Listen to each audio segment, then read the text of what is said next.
Well, in just a little over 3 months' time, the Iranian national team, and they are called the Team Melli, are supposed to be facing New Zealand in their opening match of the World Cup at the Sophie Stadium. It's a match that's designed for the history book, but we are here casting doubts about the match. Will Iran actually get to kick off their World Cup campaign? That match is feeling less and less likely. It looks less like a football match and more of a diplomatic spat. But as we sit here in the middle of March, the match between Iran and New Zealand feels more or less likely as a football match than a diplomatic impossibility. Why are we saying that? Iran's sports minister Ahmad Donyamali recently stood before the cameras and announced that under no circumstances can the Iranian national team participate in the FIFA World Cup 2026. Now, we all know why this is happening. It's because of the assassination of their supreme leader and the ongoing war in the Middle East. So the big question we are asking is, what is the likelihood that Iran will actually withdraw from the World Cup? And what will be the consequences for FIFA as far as the organization of the World Cup is concerned? Well, let's start with the analysis and start with the safety paradox. For starters, President Trump of the United States of America has already stated that the Iranians are welcome, but their life and safety on American soil cannot be guaranteed. Now, that's quite a paradox. The other big obstacle is the visa wall, because a team travels to the World Cup not just with the football players and their technical team, but with hordes of fans who would follow the team from their native countries to go and support their teams. Now, diplomatic clearance for a team representing a country that is at war with the host nation, how likely is that to happen? It's certainly going to be a paperwork nightmare if it is that Iranians want to participate in the World Cup as football fans to support their team, assuming their team decides to play at the World Cup. Now, the other thing that seems to be making wave is that Iran may be considering negotiating for FIFA to have all their matches switched to Mexico.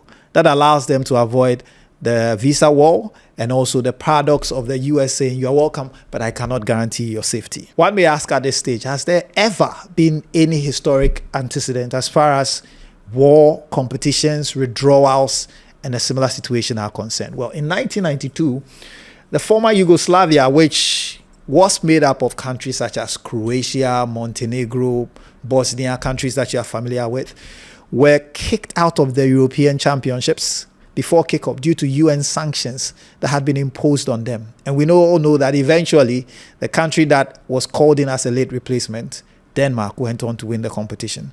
In 2002, Russia were completely deleted from the qualifying rounds of the FIFA World Cup, which took place in Qatar because of their invasion of Ukraine. In 1966, the whole of the African continent boycotted qualification for the 1966 World Cup. And this was primarily to protest against unfair representation. And that's because FIFA wanted Oceania, Asia, and Africa to share one spot at the World Cup, which took place in England.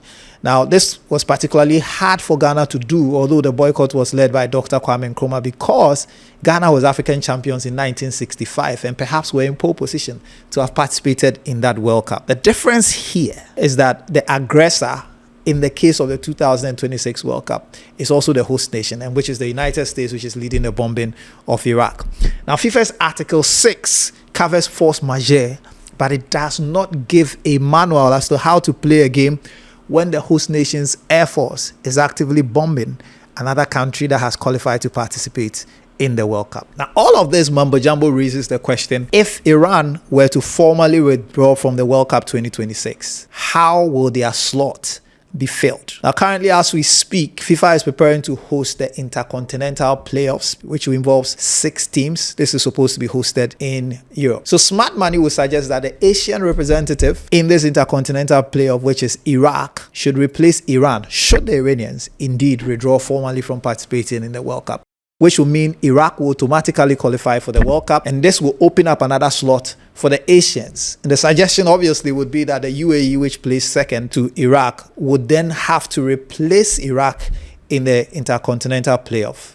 Now, that seems like a good plan, doesn't it? Well, almost, until you realize that the airspace in the UAE is closed. The UAE national team has not been preparing for an intercontinental playoff. And so if this scenario arises where Iran withdraws, Iraq replaces them for the automatic qualification slot, and UAE is to replace Iraq, then FIFA will probably have to postpone the intercontinental playoff to give the UAE enough time to prepare to participate in the Intercontinental Playoff. Will FIFA do that? Well, the FIFA football calendar is already congested, and that is a scenario that looks less and less likely. So as we end this edition of VAR, let's address the subject of football and politics. FIFA loves to say that football is not political and that politics should stay out of football. The irony is that the 2026 World Cup and its build-up is turning out to be a fairy tale as far as the statement is concerned. The tournament has been awarded to the US. Nobody anticipated that the US will be at war with one of the participating countries. And so if Iran withdraws, the tournament would have lost a top-tier competitor in the competition from Asia. If they stay, we all risk a World Cup which will be defined by security chaos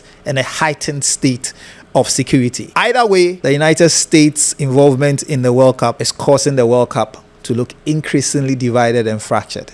And I'm sure it's causing FIFA themselves to tear out their hair in trying to resolve the issue of Iran's participation, potential withdrawal, the remedial measures that could be taken to correct this, and everything else surrounding the 2026 World Cup. But all said and done, all this just simply makes a case for why football is never too far away from politics, and why politics is never too far away from football, and how geopolitical events across the world always do have a massive impact on the World Cup. And 2026 is a massive test case for this. That is VAR. My name is Samuel Bartels. As usual, go onto our pages, like and subscribe for more great content like this. See you next time.